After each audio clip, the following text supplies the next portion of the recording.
কিছু মানুষ কাছে আসার আগে বলবে, আপনি যা বলবেন সে তাই করবে।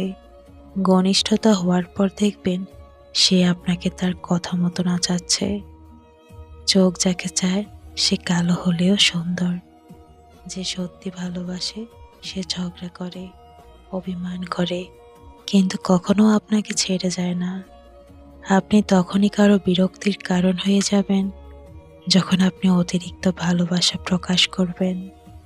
হারাতে দিলেই মানুষ হারায়, রাখতে জানলে সে সূর্যাস্ত পর্যন্ত দেখা যায়। আপনার দুঃখ শোনা মানুষটাই আপনার জীবনের শ্রেষ্ঠ মানুষ। কারো সাথে কথা বলার অভ্যাস করবেন না। মানুষটি কথা বলা বন্ধ করলেই শ্বাসকষ্ট হয়। রাগ দেখানোটা সহজ, কিন্তু নিজেকে কন্ট্রোল করাটাই কঠিন।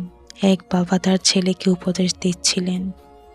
বললেন, যখন তুমি বিয়ে করবে তখন একটা সুন্দর মুখের চেয়ে একটা হাসি মুখকে প্রাধান্য দিও।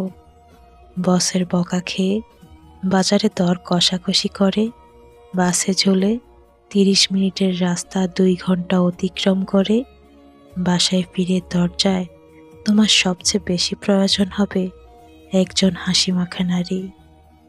আপনার যদি একজন প্রতিষ্ঠিত বাবা না থাকে, তাহলেই বুঝবেন পৃথিবীতে মাথা উঁচু করে দাঁড়ানোর সংগ্রামটা কত কঠিন।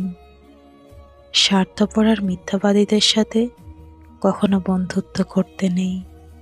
এরা নিজের প্রয়োজনে যেমন কাউকে কাছে নিতে জানে, তেমনি প্রয়োজন শেষে এরা সহজেই দূরে সরিয়েও দিতে পারে। এক সময়ের অতি পছন্দের জিনিসগুলো হঠাৎ করেই অপছন্দের তালিকায় যেতে শুরু করে।